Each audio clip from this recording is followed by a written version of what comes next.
Welcome back, I'm Joshua Barnes and you're watching NewsX World. Let's first take a look at our top stories.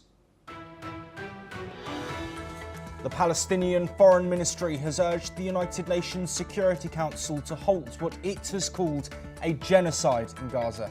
Meanwhile, Israeli Foreign Affairs Minister Gideon Saar is set to fly to New York for a special UN Security Council session on hostages.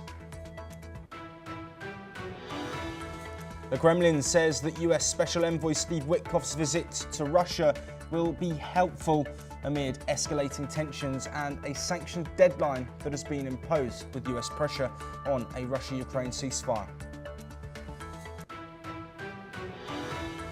This comes, though, as Russia has urged caution over nuclear rhetoric after Donald Trump earlier announced that 2 nuclear submarines had been moved to the region after tensions with former Russian President Dmitry Medvedev. The Kremlin says everyone needs to be very, very careful amid potential global ramifications. Talks between Cambodia and Thailand have begun in Malaysia as a fragile ceasefire holds after 5 days of fighting along the disputed border area. Dozens of deaths were reported, with hundreds of thousands displaced last month.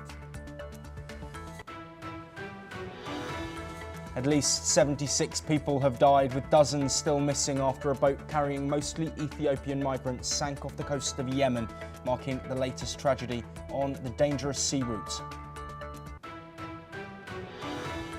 Sudanese paramilitary forces have killed at least 14 civilians trying to escape El Fasher in Darfur, that according to a rights group.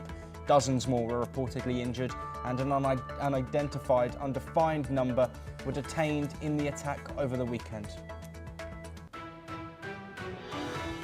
Beijing is warning residents to prepare for another round of heavy rain, with up to 200 millimetres expected in just 6 hours. This comes just a week after catastrophic floods which killed dozens in the deadliest deluge to hit the capital since 2012. At least 2 people were killed and 10 others injured when a bus collided with a freight train in Russia's Leningrad. The driver entered the crossing in front of the approaching train, that according to regional railway administration officials.